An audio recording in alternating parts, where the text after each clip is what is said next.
Welcome back to the channel guys. तो chemical equilibrium को continue करते हैं। तो इस लेक्चर में हम लोग देखेंगे कि इक्विलिब्रियम क्या होता है। उसके बाद हम लोग देखेंगे कि डायनेमिक नेचर जो है वो क्या होता है। उसके बाद डिफरेंट टाइप्स ऑफ इक्विलिब्रियम को हम लोग डिस्कस करेंगे, जो कि होता है सॉलिड लिक्विड इक्विलिब्रियम।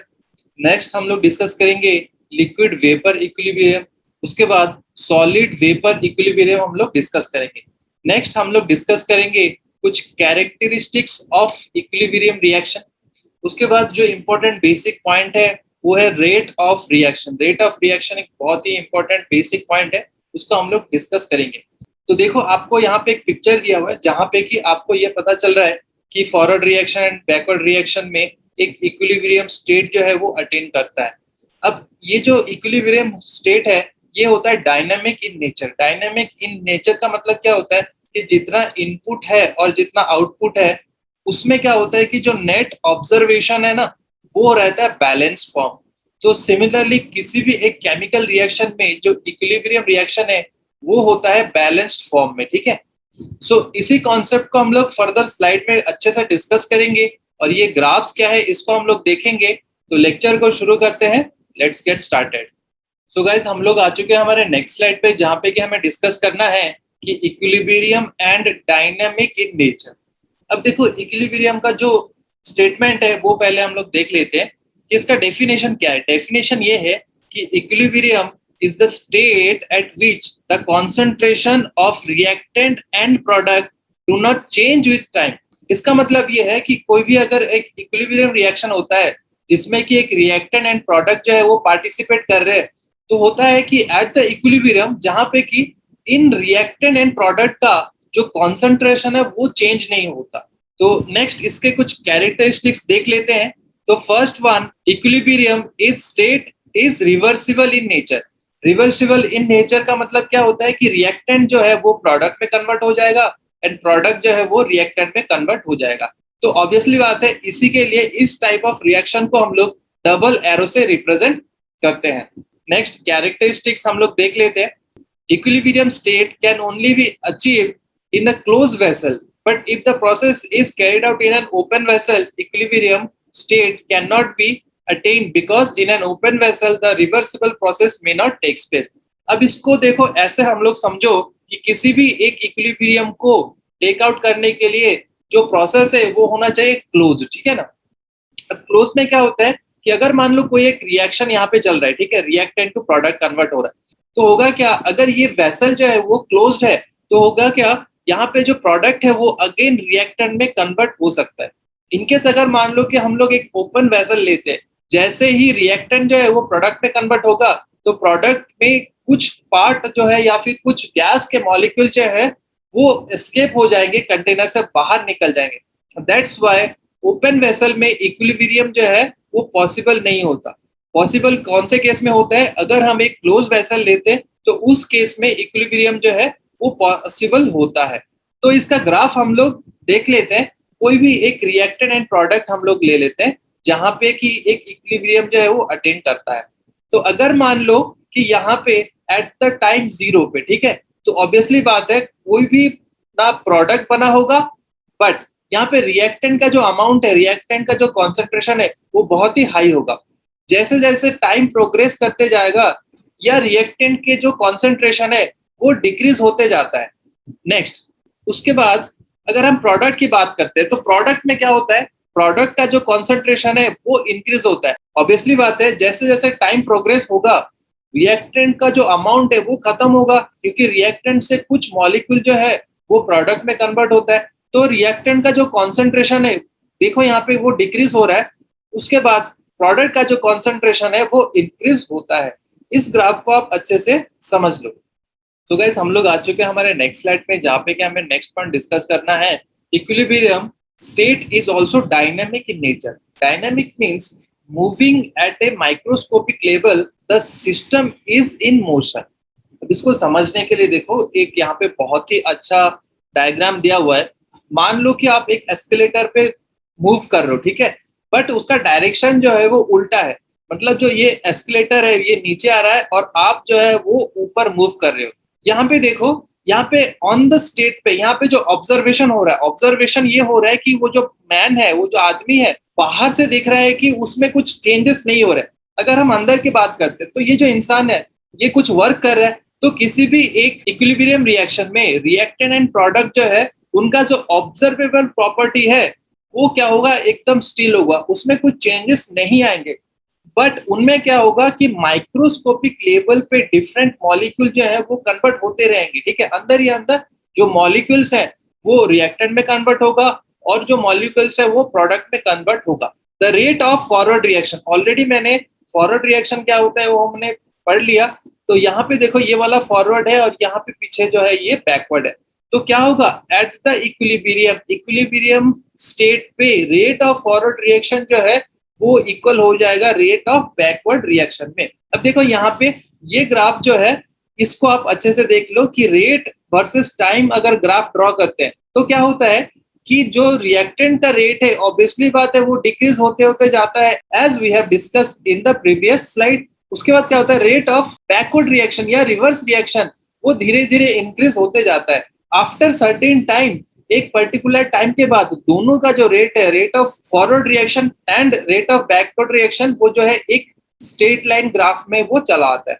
उसके बाद अगर आप अमाउंट की अगर बात करते हो, अमाउंट या फिर आप मान लो कि कॉन्सेंट्रेशन, जो कि हमने प्रीवियस स्लाइड पे ऑलरेडी देख चुके हैं कि जो कॉन्सेंट्रेशन ऑफ रिएक्टेंट है वो डिक्रीज होते जाता है एंड कॉन्सेंट्रेशन ऑफ प्रोडक्ट जो है वो धीरे धीरे इंक्रीज होते जाता है। अब देखो यहाँ पे एक बहुत ही अच्छा डायनेमिक इक्विलिब्रियम का पिक्चर दिया हुआ है, जो कि आप ऑलरेडी समझ चुके हो। डायनेमिक का मतलब क्या है कि बाहर से अगर कोई प्रॉपर्टी देखते हैं तो उसमें से चेंजेस नहीं होता, बट अंदर वाला जो प्रॉपर्टी है मॉलिक्यूलर लेवल पे वो चेंजेस होते रहते हैं कंटिन्यूअसली। अब देखो यहाँ पे पानी ऊपर से यहाँ पे गिर रहा है और नीचे से यहाँ पे भी पानी, यहाँ से इस वेसल का अगर हाइट देखेंगे वो तो कांस्टेंट हो गया, लेकिन क्या यहाँ पे चेंजेस हो रहा है? हाँ हो रहा है, ऊपर से पानी आ रहा है और नीचे से पानी यहाँ से निकल भी रहा है। तो इसका जो हाइट है वो हाइट जो है वो फिक्स हो गया, लेकिन यहाँ पे कंटिन्यूअसली काम जो है वो चलता है।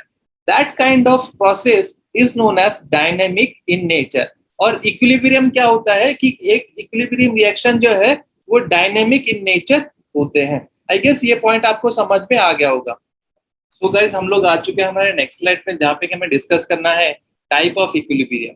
अब टाइप ऑफ इक्विलिब्रियम में हम लोग डिस्कस करेंगे फिजिकल इक्विलिब्रियम। फिजिकल इक्विलिब्रियम का मतलब क्या है कि ऐसे इक्विलिब्रियम जहाँ पे कि स्टेट चेंज हो रहा है, मतलब सॉलिड से लिक्विड बन रहा है या लिक्विड से गैस बन रहे हैं, या फिर उसका उल्टा कि गैस से सॉलिड बन रहे हैं या फिर लिक्विड से जो वो सॉलिड बन रहे हैं। इस तरीके का इक्विलिब्रियम का हम लोग डिस्कस करते हैं।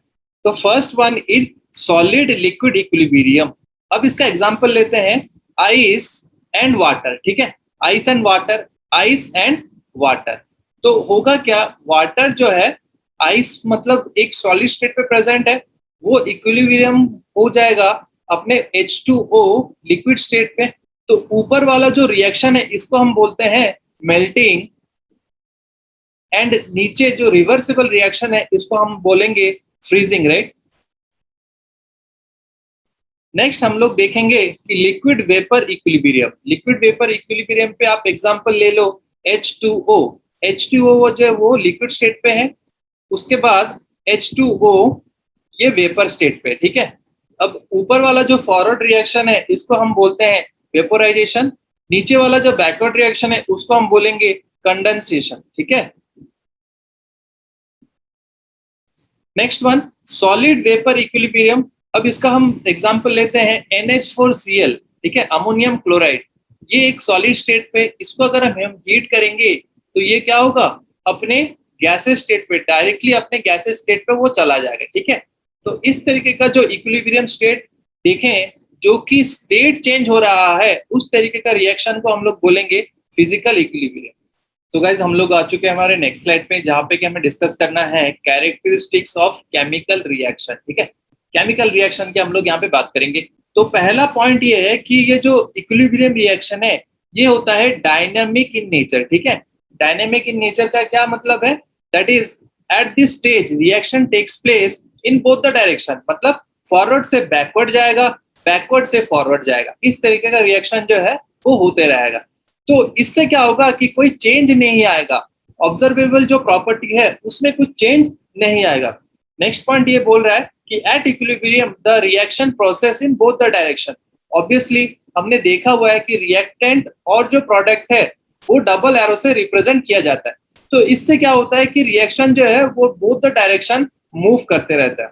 नेक्स्ट पॉइंट देख लेते हैं कि at equilibrium both the reactant and product are present at their concentration do not change with time. Concentration जो है रिएक्टेंट एंड प्रोडक्ट का वो चेंज नहीं होगा। ये बहुत ही इंपॉर्टेंट पॉइंट है, ठीक है। नेक्स्ट पॉइंट देख लेते हैं, the state of equilibrium is not affected by the presence of catalyst. Catalyst का मतलब क्या है, अगर कोई एक सब्सटेंस ऐड करते हैं जो कि वो स्पीड अप करता है या स्लो डाउन करता है, ठीक है, तो होगा क्या, अगर किसी भी एक इक्विलिब्रियम रिएक्शन में हम कैटलिस्ट ऐड करते हैं तो कैटलिस्ट क्या करता है, ये स्पीड अप कर देता है, ठीक है ना, कि कितना जल्दी वो इक्विलिब्रियम स्टेट को अटेन कर पाए। तो कैटलिस्ट का काम वही होता है, ठीक है। इसमें कुछ रेट का चेंज नहीं होगा, बस ये स्लो डाउन करेगा या स्पीड अप करेगा टू अटेन द इक्विलिब्रियम। उसके बाद नेक्स्ट पॉइंट देख लेते हैं, the change in pressure, temperature और concentration favour one of the reactant thus shift the equilibrium position in one direction।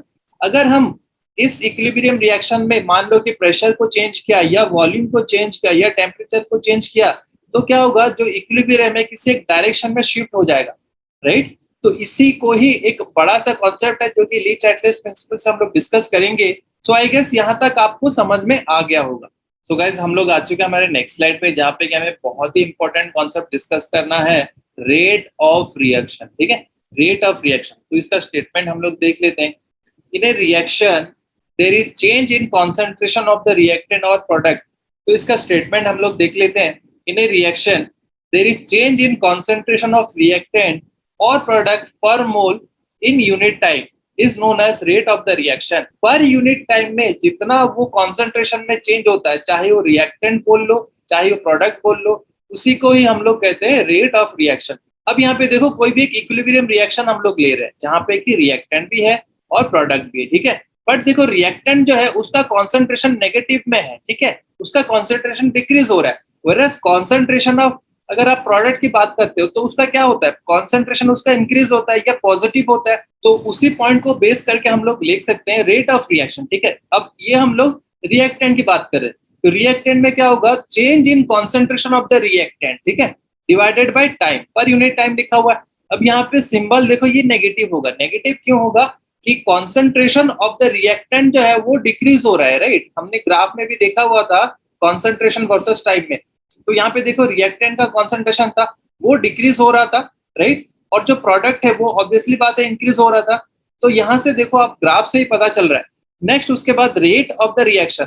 अब अगर हम प्रोडक्ट की बात करते हैं तो क्या होगा, वो पॉजिटिव में होगा, change in concentration of the product per unit. अब अगर हम मैथमेटिकली बात करते हैं तो रिएक्टेंट का जो कॉन्सेंट्रेशन है ऑब्वियसली बात है वो डिक्रीज हो रहा है, वेयरएज प्रोडक्ट का जो कॉन्सेंट्रेशन है वो इंक्रीज हो रहा है, ठीक है, यहाँ पे प्लस होगा। तो प्रोडक्ट का क्या होगा आपका D C by D T, ठीक है, ये डी टी है, एंड रिएक्टेंट का क्या होगा D C by D T, right. तो यहाँ पे जो है रिएक्टेंट का हमेशा नेगेटिव लगा देना और प्रोडक्ट का हमेशा पॉजिटिव लगा देना। तो यहाँ पे हम लोग सिंपली ऐसा लिख सकते हैं कि रेट ऑफ रिएक्शन ROR, ठीक है, ऑफ प्रोडक्ट। तो प्रोडक्ट का क्या हमने लिखा, तो that is plus D C divided by D T, और rate of reaction of reactant का क्या होगा minus D C by D T. I guess यहाँ तक आपको समझ में आ गया होगा। तो गाइस इस लेक्चर को यहाँ पे खत्म करते हैं, मिलते हैं एक नए वीडियो पे। Till then thank you guys.